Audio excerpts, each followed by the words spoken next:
dear me. I've got a T-shirt that says Kabluna lunga, even though I'm a white man. I can say I am Inuk Inu Yunga. Oh, I wear that T-shirt. What's going on here? Because Inu Yunga has two meanings, which is I'm a person or I'm alive. So my final thing I can say I'm an Inuk, I'm an Inu Yunga, because I'm not dead. So that it's a very dangerous thing to wear. So the usual thing is, I should have put the damn thing on. You know, it's been so much a part of my life for decades that I don't think about it. It's natural. There are people, of course, that disagree with me and disagree with me, a white man. That might hurt my feelings, but the thing is, if you're Inuk, you've got an entitlement to criticize any Kabluna, any white person. It goes with the thing. Well, of course, the first thing is the word Eskimo, which, well, there's a funny side to this. Eskimo is an Indian word meaning eater of raw meat, like savage, that kind of eater of raw meat. So, of course, no, that's a bad word. No more Eskimo, no. We are Inuit. The word Eskimo is an insult. Michael Jean was over in Rankin Inlet at a feast, and she ate raw seal meat, okay? And everybody loved her. So to say to young Inuit, the whole business of being, Inuit, not Eskimo, when you're in Ottawa, and some white guy comes up and says, "Are you Inuit?" Oh yeah. I'm an Eskimo. I eat raw food and I'm proud of it. Kublu and I, we've always used the word Inuktitut, and the Inuit themselves have said, no, that's unnecessarily long. Inuktitut is the plural of Inuk, and we're now going to call the language Inuktitut.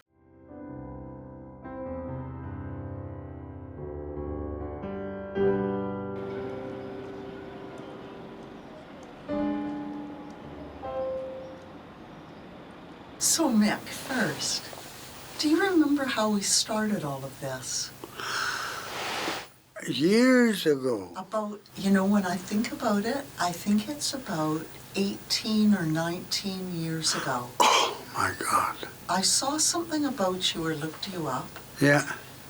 And I contacted you and I said, "Oh, isn't that interesting? What are you doing?" Yes. And you said, "Well, I'm in Victoria. Why don't I come over and visit?" You brought your two huskies. Yeah. We went for a walk along the canal. Oh, yes. And talked. Oh, my. I've got dementia. My memory's gone, but I'm remembering this now. Yeah. We just talked. We talked about what you were doing. Why was I asking you about this?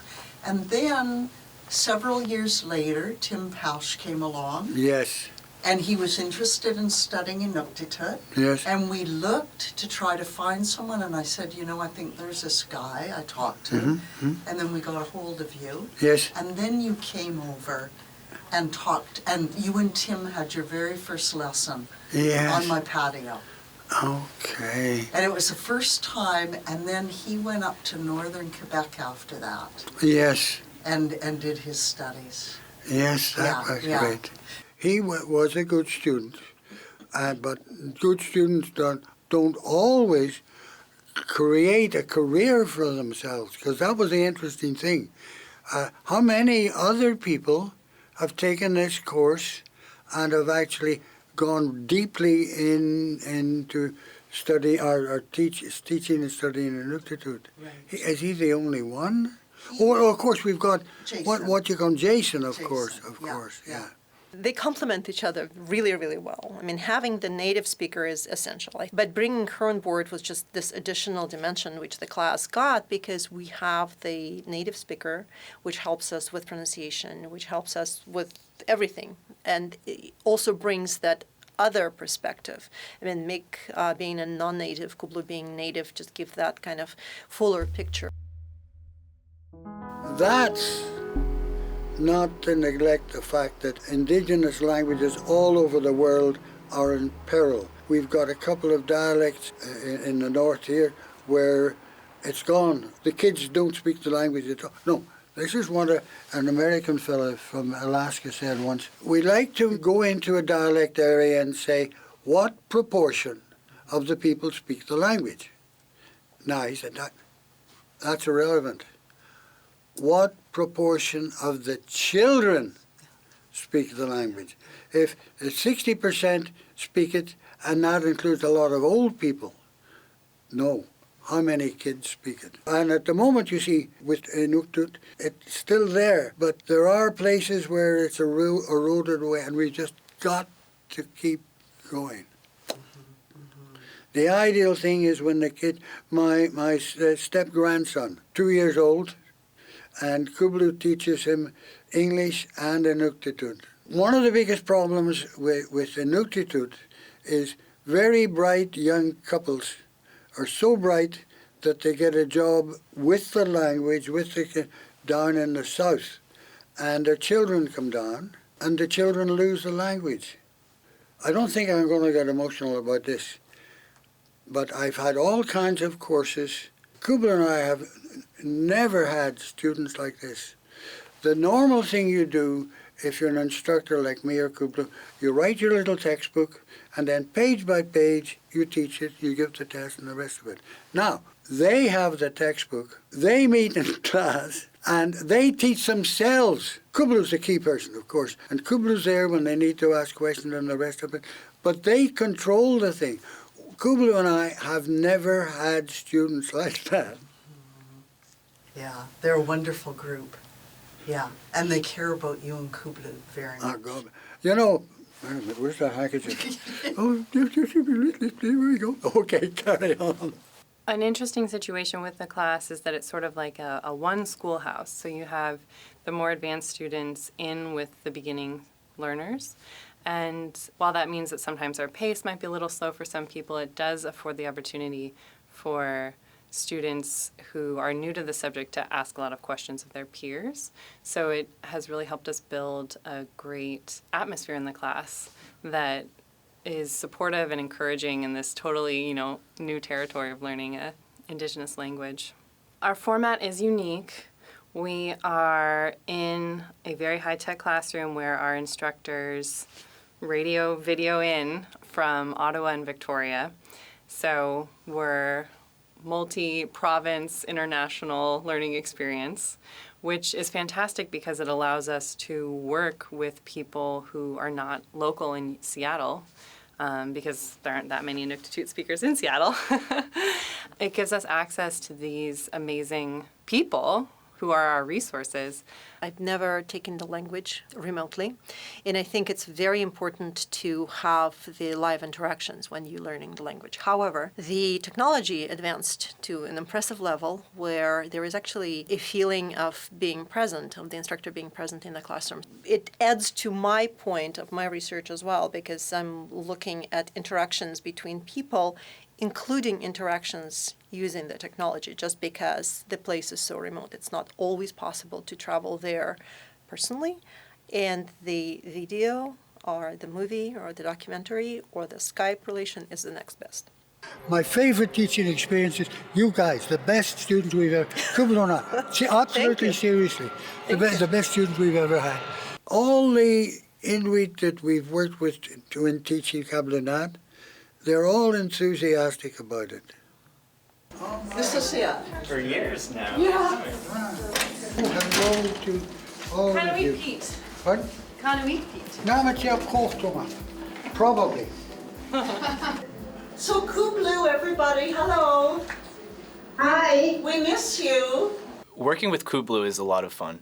I think she is obviously a very experienced teacher, and it's been really interesting to hear when she's able to relate some of these stories back to her growing up and that sort of thing to the language itself. They do have very different teaching styles, but they complement each other really nicely. Kublu is, we just learned the verb to be intimidated by. She is phenomenal, and it can be very intimidating because she wants you to engage with the language and start using it. She doesn't want you to just see it written down, try to memorize it.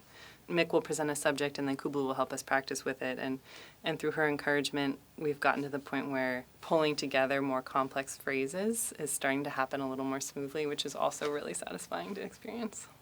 Vunga is in the question endings. So we have Inuyunga, statement ending, Inuvunga, as in a context, but Vunga is the only question ending that is the same as the Yunga and Vunga, because it's not Inuitit, Inuvutit, question, it's vid. Nagligi yapkit, specific because I love you. Nagligi yao gavit, passive, and so on.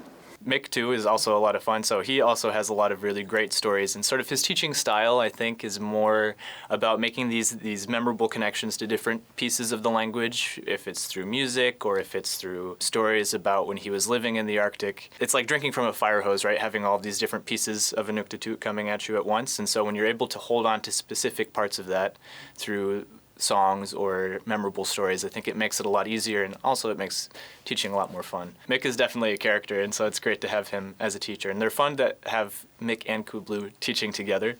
It's great to see the interaction between the two of them. I think they make a great complement to each other in their teaching style, and it's been an awesome opportunity to be able to learn from both of them. Mick is a storyteller.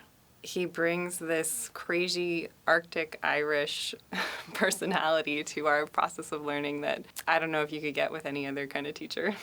Dollar coin in Canada. Does anybody know what that's called? Loony. I was going to say A ducky. loonie. Okay, good. Now, Canadians are more exciting people than Americans. So what do we call a $2 coin? Tuning.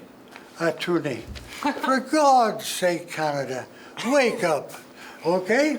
So that was in the paper. A journalist said that, in fact, that's not a particularly good word, and he said, our member for Parliament, whom we all respect, he said, what is on the face of a $2 coin?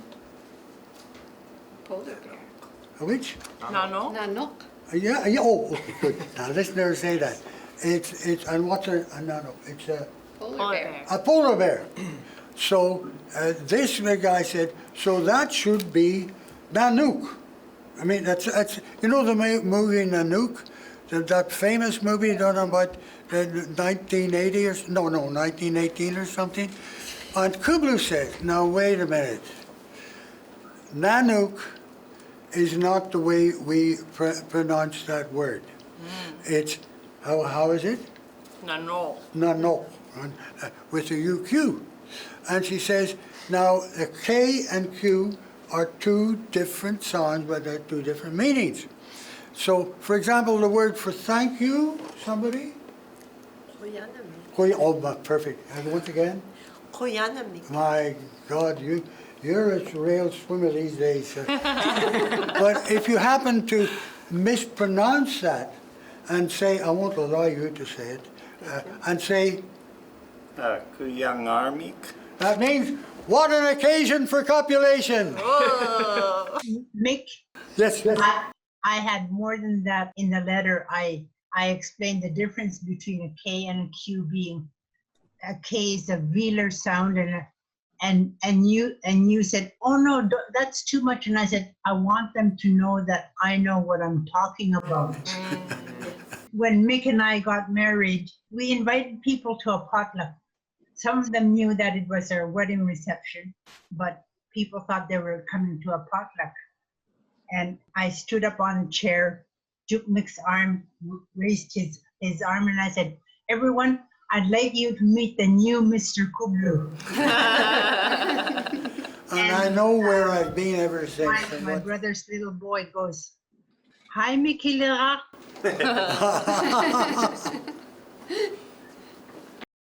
Unnukkud, Elena Uyunga, Eliniakti Uyunga, Inuktitut Tukisitiarunganitara, Inuktitut Ukatsiarunganitara, Inuktitut Iliniarasuktunga.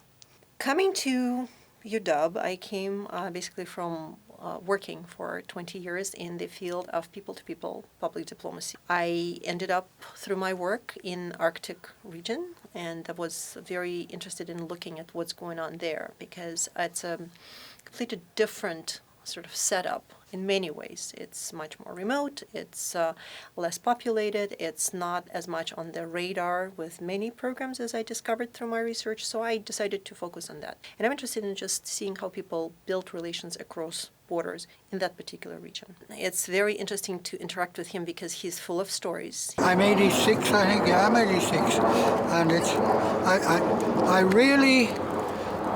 I really loved walking always as a kid, and all the rest of it, and particularly in the Arctic. So what is, I know that it's Pisusuk. Am I pronouncing it correct? No, Pisusuk. yeah, it's Pisusuk. Pisu, The back of the throat. No, not suak. The back of the throat. Sok. Sok. So say souk. Suk. Sok. Sok. Brilliant. Pisusuk. So what's in that word? What's packed in the word? Pishuk is the verb to walk, To walk. and sok is a noun maker, meaning something that you are accustomed to doing frequently. So a habitual walker. Yes, pishuk is a verb, and sok is a noun maker. But you could also take the verb pishuk, Yes. and you could use the verb chunk hatak, Katak. which means he does it frequently. So I pishu sok, pishu hatak tok, Pisusuk. yeah, pishu hatak tok, Pisukatak tok. pishu hatak tunga, Pisukatak tunga. pishu tutit, pishu hatak tutit, Pisukak. Pisu. Kat- No. One more time. Pisukatak tutit. There. And Pisukatak tok. Yes, All right. Good. I got it. I got it. it's a beautifully logical, flexible language, you know. You have a nickname, Pisusuk. Yes. That means that not a lot of people walked there, right? Yes. They identified you, the community identified you as a walker. Yes. So that was a unique trait, I think. Well, That's you why- know, I wasn't aware that was used, and I walked a lot. And one day, I heard somebody talking about me, and they said, Pishu Sok.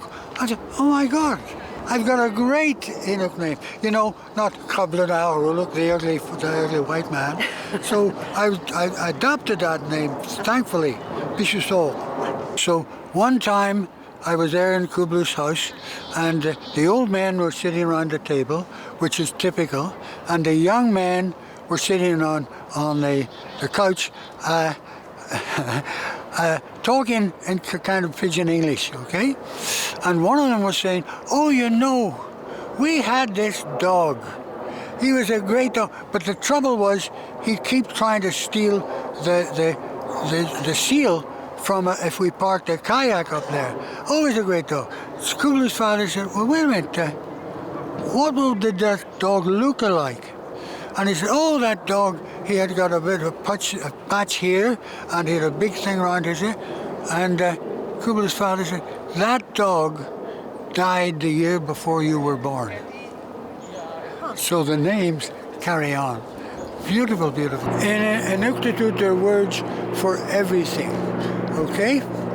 And the word kuli means on top of. Kuli migut means through its own topness. And you put a lick on the end of it, you've got something that goes through its own topness. And that's a helicopter. Kuli migulik. Yeah, I love the word for helicopter. I love the constructions in Inuktitut. I like that really handy uti. It's an instrument for doing something, right? Yes, it's So what was the telephone again? Remember?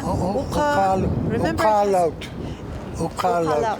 An instrument for talking. talking. Yes. Yeah. Thank you. Thank you. I think UW has a really special program in the sense that they're learning Inuktitut at all, but I had a really special experience where I got to actually go up to the Arctic and go out on the land with Kublu, and you had a similar experience out on the canoe. Can you talk about how important it is to kind of be out on the land and how that helps you pick up of the thinking that goes behind the language? Yes. My experience was somebody living in a community. But Josie, remember Josie Kusigan? Mm-hmm. He teaches me and say, you can't really learn Inuktitut in a community like this. Mm-hmm. What you've got to do is go out on the land. The language comes from the land. Mm-hmm. And he'd say to me, my uncles would pass through occasionally, and I'd be there with my father and my uncles, and I'd just listen. Mm-hmm. Because everything they said fits in there. And so the business of doing like what we do, coming in and clicking that's not the real way to do it. You've got to be out there, which you did. I had the opportunity also to do a little bit of dialectic work with you. Yes. So that was our last year. And one of the stories, I think I remember two stories that you told, just in terms of how important it is to understand what region you're in and how the dialects might differ. Yes. I seem to remember a story that had to do with the words for deep and for shallow, and you on a boat. Do you remember that one? Oh, wait a minute. We're going to get Kublu to teach me a thing because it's a bad mistake to learn things by opposites. I was in a canoe, coming in, and the boys had come out to the beach, and what was the word? I said, I thought I was saying, is it shallow? Mm-hmm. And I said the wrong thing. Either Itiok or Ikatok. Yeah. So I said, yeah, and stopped off the canoe and went up to here. Mm-hmm. Mm-hmm. And then said, yeah, it is deep. So the necessary thing is to communicate, even if you screw it up. I am in the School of Oceanography at UW. The lab that I work in studies bacteria and viruses in sea ice. And so we're interested in learning about how these organisms can withstand the extremes of temperature and salinity that go along with living in this environment. And so mostly we work in the Arctic. And so that's how I got interested in learning Inuktitut. We spend a lot of time in the Arctic collecting samples and that sort of thing. So it seems like it makes sense to me to learn more about the people who are most invested in the region. It's been really interesting for me to talk to, for example, Lizzie is an anthropologist, and so it's been cool to hear about her research in similar regions to where we do our research and sort of make those connections between anthropology of the region and the natural science of the Arctic too. I definitely hope to keep studying Inuktitut for as long as I can. I think it's useful in the sense of being more culturally aware of the people of the Arctic for the physical sciences, for the natural science that I do. Since all of my science has been Arctic-based, it makes sense to be able to converse with the people of the Arctic and understand what their needs are and what their wants are for knowledge generation in the Arctic and how it can then come back and impact people positively in the community. So right now I'm working with Nadine on a project that's looking at environmental security in the Arctic and how that policy is formed and what the goals are of those policies, especially from the viewpoint of the Inuit. And so sort of these non-state actors in the Arctic, how do they interact with the states in the Arctic, and is language an important part of that? So Nadine helped build this program through the FLAS Fellowship, which focuses on learning these critical security languages. And so I think it's important to expand our definition of security beyond just state security and military security, which is a concept that obviously people have explored before. And there's lots of different things like food security or like environmental security, for example, which is what I'm interested in. If we want to understand what the Inuit goals are for environmental security, is there some sort of thinking process that we don't necessarily get as native English speakers, that having the Inuit language background would make us more able to relate to what their goals are and formulate better policy together. Because of the important role of the Inuit in Arctic policy and politics, it's important for us to consider Inuktitut as a critical language for understanding international relations in the Arctic. You know, like you would never think that Russian, for example, wasn't an important language. But I think Inuktitut holds that same space because the Inuit are important players in the Arctic. I mean, obviously, there's invested in it. It's their homeland. And so being able to use their language and have that cultural diplomacy with the Inuit, I think, is really critical. My goals are to work on community-driven archaeology in the Arctic. And some of the work that I find really inspiring, I've been looking at toponymy or place name research that's going on across the Arctic in Canada. And it's communities working with with Inuktitut, with language, and archaeologists to reconsider how the landscape has been historically used, how place names can inform use, transformation, abandonment of places, and what that says about Inuit resilience in the past, moving through the landscape.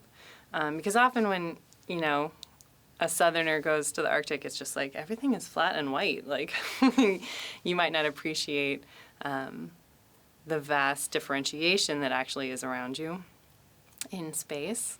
So in my own work, I'm really interested in working with communities to explore how a local set of place names can inform that community's particular history within a region. I came to UW as part of the Museology or Museum Studies Master's Program, and through that did a lot of reading on decolonizing methodologies, like authors by Linda T.H. and Amy Lonetree, and through them saw how impactful the language we use to describe museum collections, cultural objects, sacred material, carry so much weight within a community, within your audience, and within the museum profession.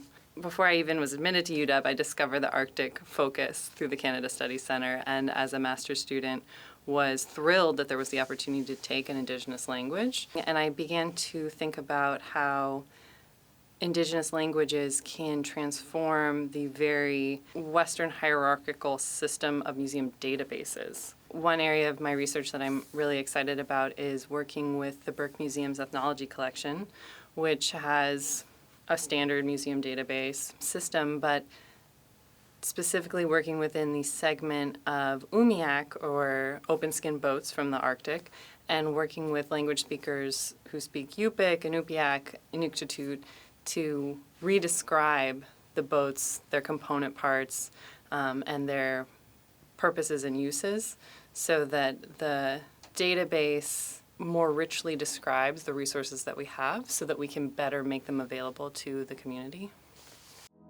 At the Burke Museum, we have a large collection of boat models, Umiak and kayak, from all around the Aleutians and all the way over to Baffin and to Greenland, just about the whole Arctic. And they were made as tourist trade items, as toys, as models for how to make the boats, the full-size boats. So we have this amazing collection. But in our database, some of them are described just as boat, which doesn't tell you very much. And they also just say Eskimo, so you don't know where they're from in the entire Arctic. So we're working on a more detailed database that uses Indigenous languages from all around the Arctic, including Inuktitut, to describe all the different parts of the boats. And hopefully we can use things like the bows and other characteristics to try to determine where they're from in the Arctic. So the goal is to describe everything really well so that researchers and artists and Inuit can come and know what we have and work with it and learn it and go out and use it in the communities. That's a two-seater. Yes. That must be allied with the Russians. Yes. Because there aren't such things as double-seaters normally. So the driver is here and the boss sits around here. And that's I'm sure that's the only kind of place where they get that was with the Russians and the Aleutians. So Kublu said that Ipu Yes. is that a kayak paddle specifically or just a paddle? Well, what's it? A party? What's that? Pautique is the kayak paddle, Oh, maybe. yeah, yes. So I'll have to double check. So Ipu, and down if Ipu. I used to know it, I don't know anymore. And she said that the bow of the boat Yes. is the sivuno, Yes. Sivu is first, yes, yes. and then to say the bow of the boat, you say umia sivununga. Okay, Sivu is first. Sivu number what goes first? It's what goes It's first. what goes first. So that's that possessive marker. Yes. Let's see. So Kublu said that iput can be a verb too, to Yes. paddle. Yes. So these guys would iputok. Yes. So they kayak tok tok. Yes. And this one, It's a woman's boat and it has with oars. with oars and with a thing for a sail. Yeah, yes, Yeah. a primitive sail. So the women were pretty good, pretty strong. Oh, yeah.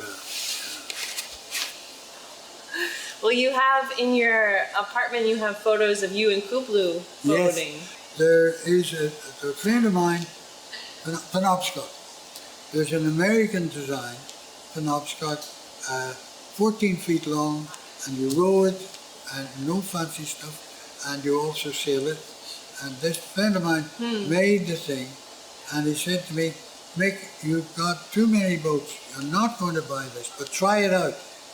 So I tried it out, and there was a young lady who wanted the boat I had already. I sold that to her, and I sailed that boat, rowed and sailed that boat for years. The one that you weren't going to buy. I one that I wasn't going to buy. I think one of the things that I have really valued about this program is that, again, it started with Mick.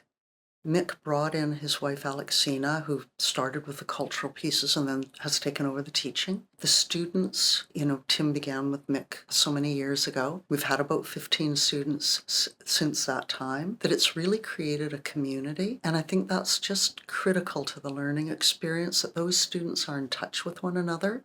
They continue to work together. They've worked on projects together. They share their research together. They're connected with Alexina. One of our students, Jason Young, went up to her community, Iqaluit, for 2 different summers. Another student went with him the first summer. So they actually went to the community and spent the entire summer with her family, as part of the Floss Fellowship, getting to know the people there, learning the language in a community setting. And that also has created a connection, like a lifelong connection there. Something that is also very important about what the students are doing is they're not just studying the language, but they're becoming part of a legacy they're becoming part of Mick's legacy.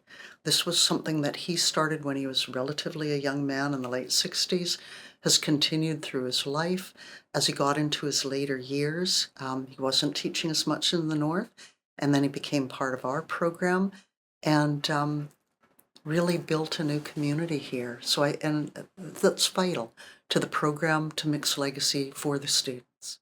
Something I think that is really inspiring is that the students that have taken Inuktitut are from a wide variety of backgrounds. We've had an oceanographer, an archaeologist, a political scientist, someone from the information school, geography. So really a wide range of interests for marine affairs. And in each case, their integration of the language is really unusual in their research. It is not something that would normally be there. And the level of insight it provides for them, let's say within archaeology, being able to name the different kinds of boats that were used by the Inuit, for example. In oceanography, being able to relate to how environmental studies are occurring in the Arctic is just something you wouldn't normally have, that other students, let's say colleagues of the students who have gone through this program, simply wouldn't have those kinds of insights that are subtle and that lead to a kind of connectedness between the student and their studies and the community that doesn't occur otherwise. It just doesn't occur. The Canadian Studies Centre was founded by a Canadian, Douglas Jackson, in the 1980s, and was actually awarded their first National Resource Centre grant from the U.S. Department of Education in the mid-80s.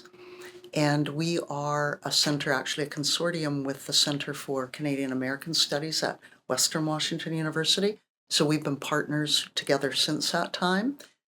The Canadian Studies Centre, depending on the leadership, has had, a wide variety of different foci, and most recently, we've focused on the Arctic, on Quebec and Francophone Canada, and on the Salish Sea region and our very distinct local region.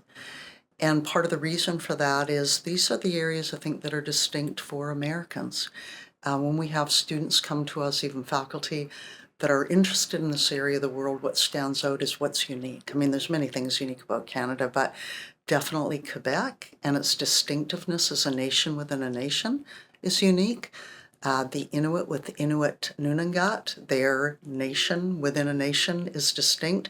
So this idea of nation, kind of multi-levels of nationhood, is really, I think, the area that we focus on, because that's really the way the world is going, isn't it? That our conventional nation states are really being challenged or met by other kinds of national developments that are occurring between cultures, by the Inuit in particular, who live in 4 different nation states in the world, have formed a sense of a nationhood themselves.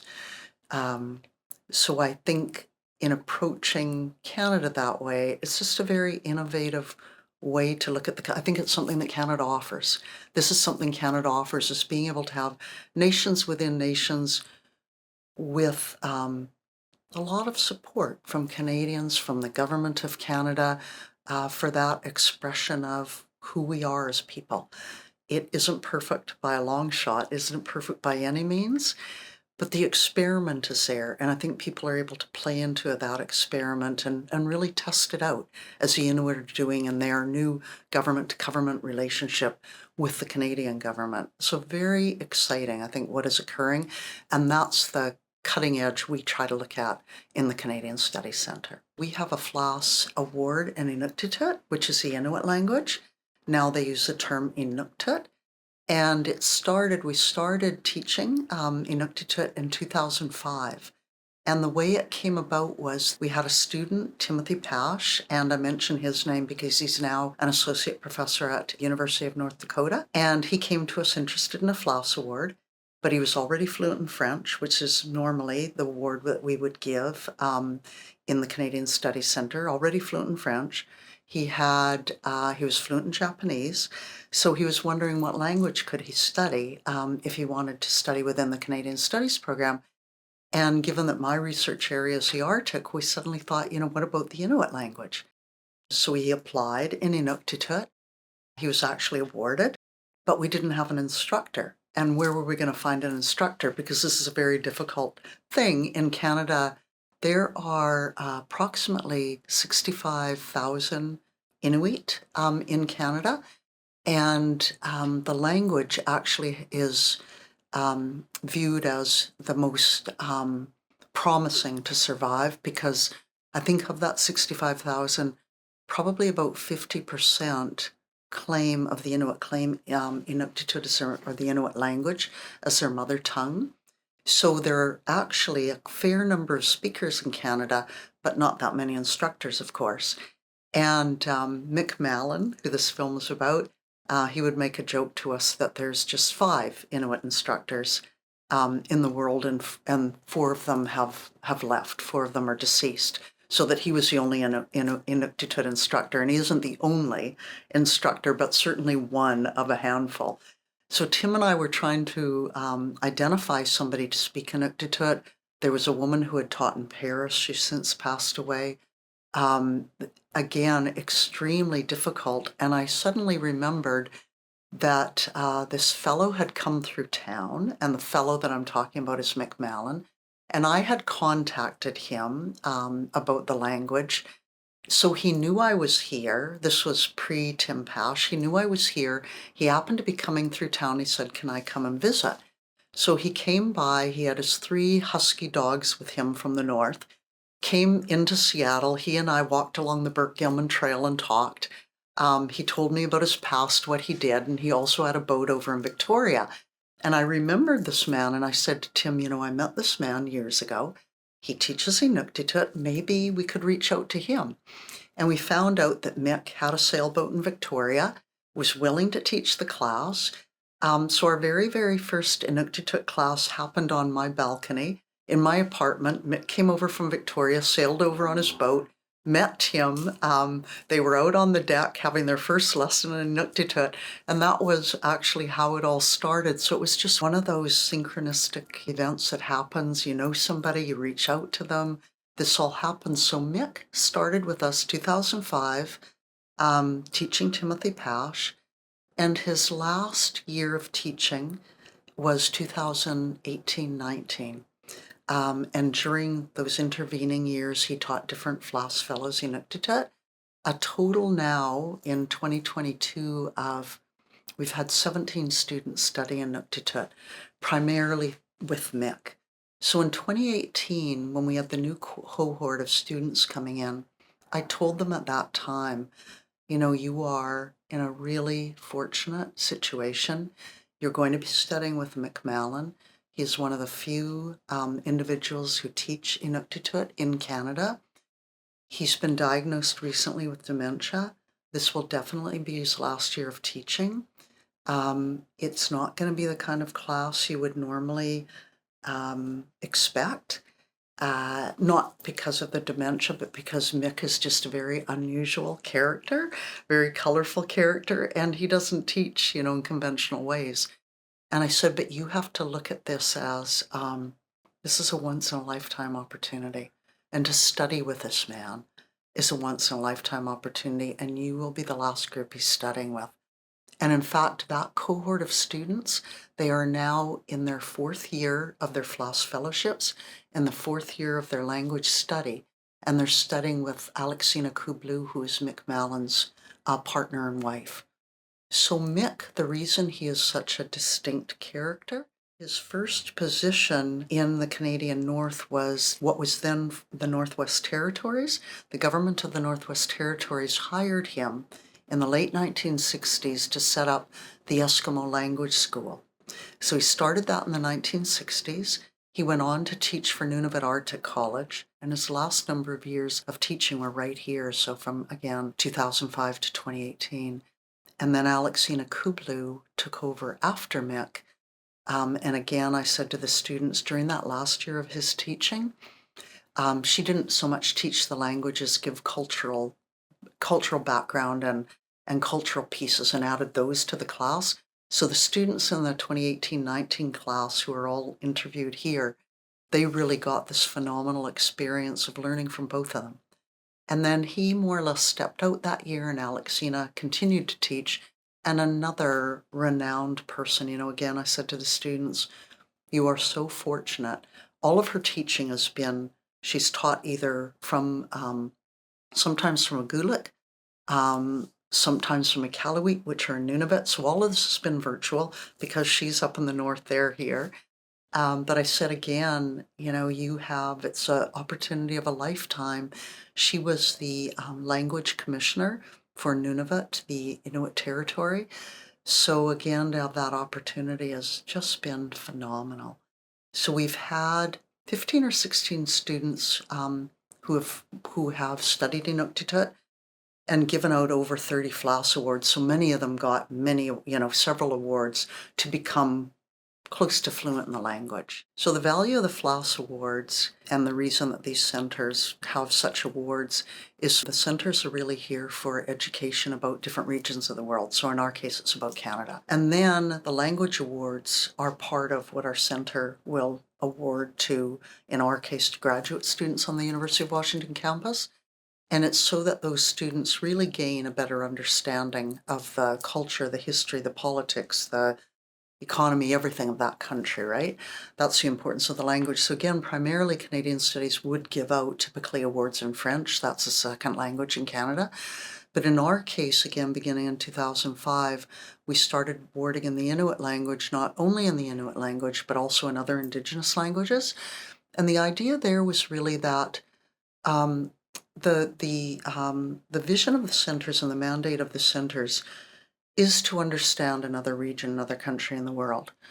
Indigenous peoples globally are having so much greater influence in international relations that it's critical that students and graduate students, especially graduate students who are studying, studying any area of Indigenous studies, but in particular, international Indigenous studies, Arctic, Indigenous peoples in the Arctic, have an understanding of those languages in order to really be able to understand, hopefully to communicate with the people that are now really overseeing governance initiatives that are having global impact. And I always say to students, we don't see it in the New York Times. I mean, you don't see this remarkable influence that's occurring, but it's there. Even if it isn't in the mainstream media, it is very much occurring. And in particular, with a language like the Inuit language, like Inuktitut, we have the Arctic Council now that's an international forum for, not for governance so much as diplomacy between the Arctic countries and overseeing and maintaining relationships in the Arctic.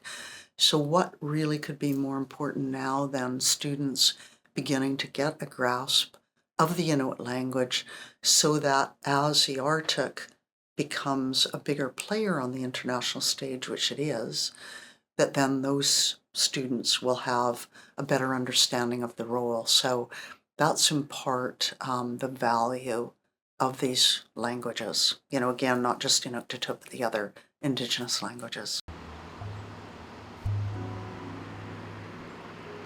I'm from Belfast. I immigrated to Canada in 1954, and I was teaching in a private school, and they fired me. So I ended up in Ottawa as a high school teacher, all set for a nice, long, boring career.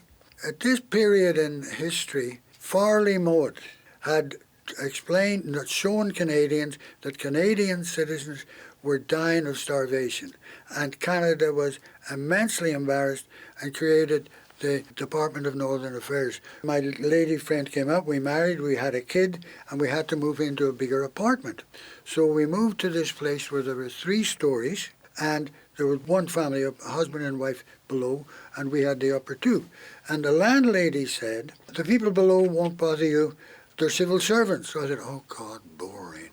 Called Snowden. Oh, jeez. So what do you call him, Snowden? Was working in the Canadian Arctic, Eastern Arctic, setting up co-ops. And they told marvelous stories. They adopted us.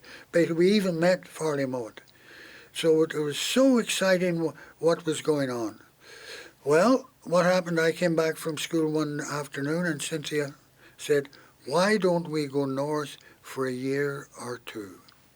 That changed my entire life. So I started to learn Inuktitut from a really unpleasant old guy who was an expert and a former Hudson Bay Company guy. So he gave me the basic lessons, and it wasn't much joy to work with. But so I knew a certain amount of the language. Well, we obviously wanted to go north, so we applied, we were accepted, and in the summer there was an introductory course for all of us. And that was good in those days. They don't have the same. So we went and we listened to people in the department explain what they did and so on, etc. And there was going to be Eskimo languages. But the Eskimo language expert dropped out somewhere. So the class is all sitting there, and we get some, I don't know, maybe a Catholic priest, and that was that. And the man running the thing said, now we're going to have the Eskimo lessons. Mick, would you come up? Everybody looks at me. I come up and say, in the country of the blind, the one-eyed man is king. So I taught to my abilities. I went north eventually, of course, and I proceeded to learn what I could. I worked with the kids and learned from them and so on. So I wanted out. I got down and was ready to quit, and I went into a civil servant, God bless him. I said, okay, I want to quit. I said, why? Well, I'm going to go to Borneo and train teachers in English. So this guy said, why don't you do the sabbatical? I said, well, what's that? And he said, wait a minute. Here's the form you've written. Now, here's the form I'm going to have you put together.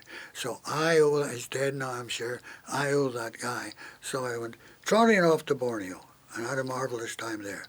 And still a member of the Northern Affairs Department. At the end of my 5 years, Cynthia had said to me, I want to go back in Canada and learn how to be middle class, live in a home somewhere like that.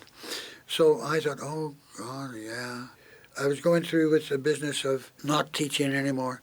And Cynthia said to me, I saw that letter when they were offering you a job to set up the Eskimo Language School in Rankin Inlet. I said, yeah.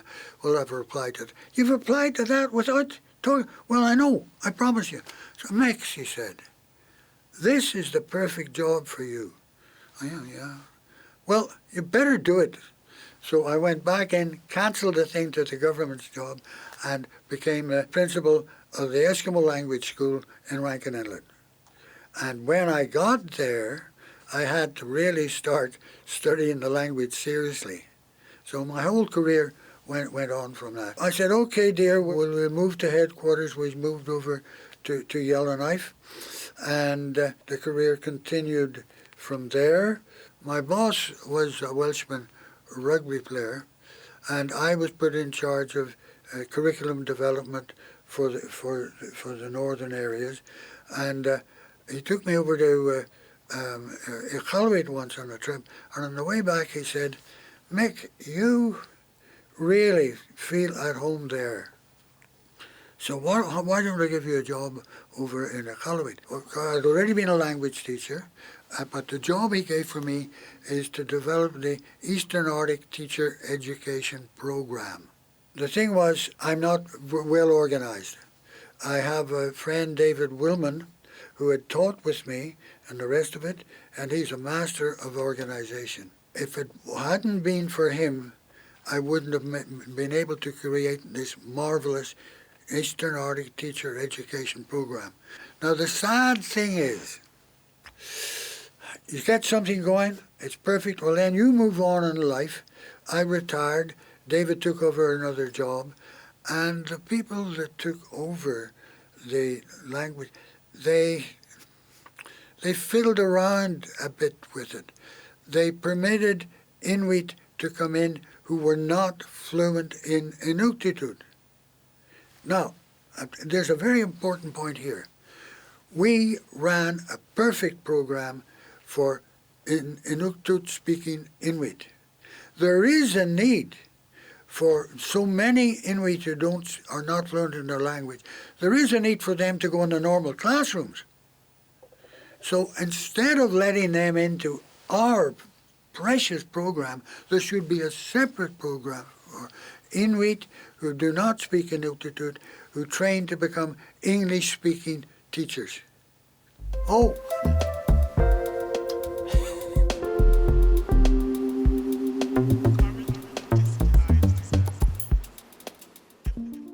Ken is a very dear friend of mine, and we haven't had any difficulty. Oh, yeah, there is one. Wait a minute. The Eskimo Language School was set up, click, click, click, click. And it's the first students started to come in, and then Ken came in, and he doesn't fool around. Mick, people back where I am, because he spoke fluent Inuktitut right then, said, people around where I am are wondering why I came over here. And the argument is that your course was a complete failure, and they needed to bring me over and pretend that I was a success after all. You see? Oh my goodness. And the nice thing is about this, he went back home on his wife's Inuk, And he got in touch with me and he said, my wife wants me to thank you because my Inuktitut, because my Inuktitut is better. So we have got that little standoff relationship. Right. And I've always been honest. I am indeed an expert in the grammar and structure of Inuktitut, but I don't speak Inuktitut like a native person. I'm very obviously, when I speak, a stumbling man. I'm a stumbling man. And Josie said, Mick, would you stop saying you don't speak? How do you think Annie and I feel because we're working for you? Mick, bluff, and we'll back you up. We all know that I got the Order of Canada, and I'm humble about that. But there was an interesting little moment because that beautiful lady who was our Governor General at the time, you'd go up to stand there and they'd talk about you and you try to look modest, and then she'd put this thing over your head. And when she put the thing over her head, there was a photograph taken. Well, my son was in Paris and he said, were you hitting on her? I said, no. What happened is she put it on my head. Thinking of Josie, I said, you know, my whole career has been based on bluff. Oh. I actually can be very modest about this. Really, the work has been so much pleasure. It's nice to have that, but I would have done it. I would have done it anyway. You know what I mean? This was the fact of getting this. I mean, I think I do deserve it, but the business of getting it is something a little bit extra. It's your true passion. It just kind of all fell into place. And in 2008, a couple of years after he started with us, the Canadian government awarded him the highest civilian honor for what he has given to the preservation and the revitalization of Inuktitut. So it's a tremendous honor for the work he did. And one of the moments that Mick and I shared was several years after that, we had a key Inuit leader come and speak at the University of Washington campus. Her name is Shilawat Coutier, very well-known leader. She headed up the International Inuit Association, National Inuit Association, just has a phenomenal reputation in Canada. We brought her here to the University of Washington to speak. She's written a book called The Right to Be Cold. And at that lecture, Mick just happened to be visiting us when she was giving this lecture. So Mick and I went together to the lecture. And she knew Mick. The North in Canada, the population at least is so, I mean, everybody knows everybody. So she definitely knew Mick. He knew Sheila.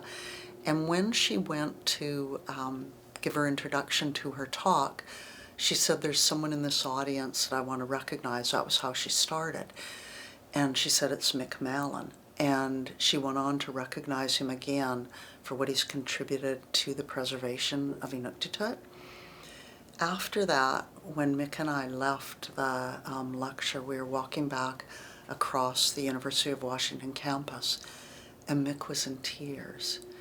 And I said, you know what, why was it that meant so much to you, what she said? You've been awarded like the highest honor in Canada for your work. And because what he said to me as we were walking across campus is he said, that meant more to me than receiving the Governor General's Award. And I said, why? What is it, Mick? And he said, and that's when he teared up. And he said, you just don't know when you go into the North, am I just another damn white man who's in the way? And am I an annoyance in that way? And just that, the lifetime of work that he had done, what it meant to someone who was Inuit and who was from the North. So it meant the world to him. So he truly gave his life to the teaching of Inuktitut. A few years ago here at the University of Washington, we had a special guest, and her name Yes. was Sheila Watt Coutier. Oh, yes. You know her well. Yes, She's indeed. very A neighbor. well known. A neighbor of ours. A neighbor of yours. Yes. Very well known Inuit leader in Canada. So I just want to play you a couple minutes Yes. of her talk a couple of years ago. Let me just Okay. give this to you. I think I remember. Is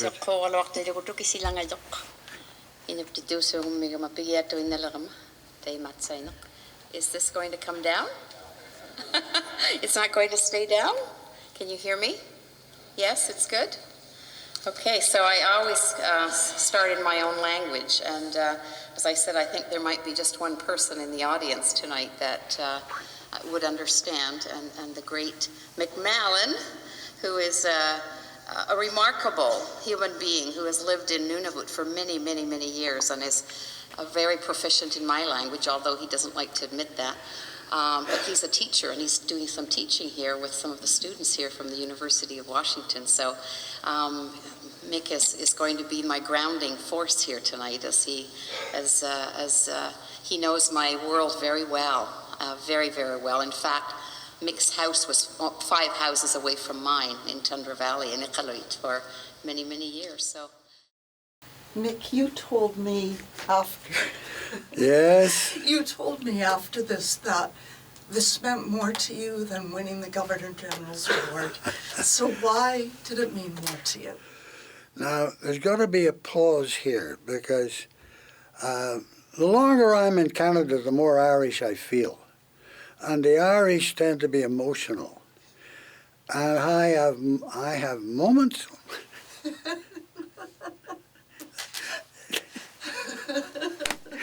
It's happening now. So why did this mean more to you than the Governor General's Award? I don't think, wait a minute. No, yes. Yes, I was going to say I don't think really that was such an honor. But this was an honor from an Inuk. And why did that mean something to you? Because I get emotional. Really. It's I mean, among the, there are a number of people who work with Inuktitut professionally and we know each other, and we say nice things about this guy, and then we say nasty things about that guy and the rest of it, but it's all in the field. This is from an Inuk. And that's not to say that there are some Inuit who think I'm a pain in the neck. Mm-hmm. I don't want to run down the Order of Canada, of course. In fact, that was one of the things when I got the thing, that everybody gets up and talks and talks and talks. And honestly, I listened to what other people had done. And I was so impressed that I was in the company of people like that. Yeah.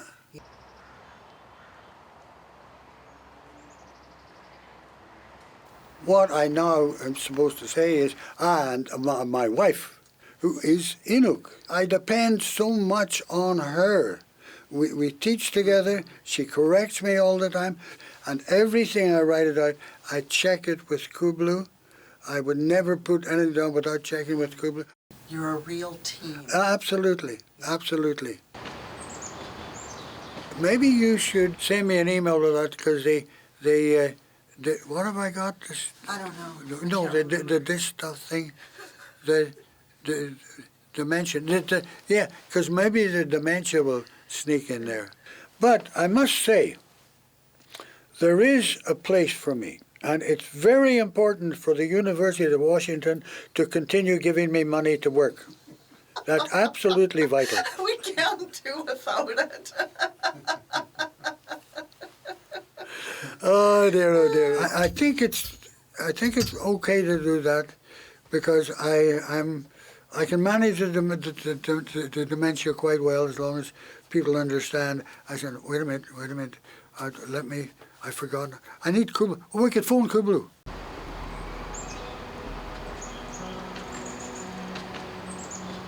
Great if you've got an Inuk boyfriend, you might want to import one.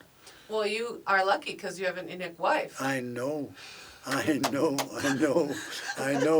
A very patient Inuk wife. Yeah. Yes. That's your real secret. Oh, yes, absolutely. I still have a couple of years here, actually one more year here on campus, where I'm planning to continue to study Inuktitut and perfect it to the highest possible ability without immersing myself into it, and after which I'm planning to take it and perfect it in the field. And I'm hoping that I will be able to conduct my research in the field. What I will be looking at actual cases of people interacting, exchange programs. They could be professional exchange programs, they're always educational, but they're either profession-based or they could be cultural. I'm also looking at the documentaries as one of the modes of people interacting with each other. So I'm planning to go and talk to the producers, filmmakers who are actually producing their work and putting it out there for people to start conversations about what's going on in the Arctic region. I just feel great appreciation for what language can do to open your mind into how other people think about the world, which has been helpful from a museum perspective when you're looking at and learning about cultures from all over the world. One of the things you've said has been that you will feel like your work is done when the language is strong, when you know the language can survive. But also, one person can only do so much. Yeah. But do you feel like your work has been done? Oh, no, it's not finished yet, but I'm proud. Okay. I'm proud of what I've done. And that doesn't involve just me, of course. It involves Kublu, the pair of where we are. We are quite a force. Mm-hmm. And I couldn't do it without Kublu.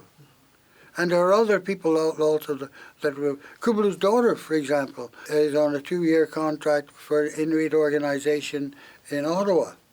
And we've got the political force with a young man from Labrador working on it. So there are all kinds of Inuit out there working on it. I don't follow them all, but I know they're there. But I'd like to think if we did talk, I'd be very happy if the person who's working with the Inuktitut respects what I've done. I mean, I can't automatically think there's Mick, we really appreciate, but several of them do. I've been talking about the growing generation of Inuit linguists who don't need some white linguist to help them along a bit, okay? Now, this is an interesting little word. Inuit kangit. And that is ancient things that Inuit knew, just automatically these things. So that was put out, and that was the official term for things that Inuit know from the past. One guy said, no, Inuit are just things. It's more than that. Those NIQ in Inuktitut is an infinitive. Like Pishuk is to walk, Pishuk tunga I walk, Pishunir is the act of walking, not the details. So, Inuit Kayimane Tukangit. It's the way of dealing with the old things. Not just facts, it's the way things are done. Now that's incredibly, that is an Inuk who did that. And there's a whole generation of these guys coming and working on it. At the same time, there's a whole pressure around the world for languages to disappear. So it's a contest, and so far there's all kinds of hope for Inuktitut, whether you call it Inuktitut or Inuktitut. Anything else that you want to say? You could thank me very much for what I do, and you could give me more money. We'll do what we can. And you could admire my modesty. Admire what? My modesty. Your modesty, yes, we do admire. That's a good part. Let's just stop there before it gets any worse, okay? Very good. Stick a fork in me, I'm done. I think that was good. Oh, that was fun. Yeah. That was fun.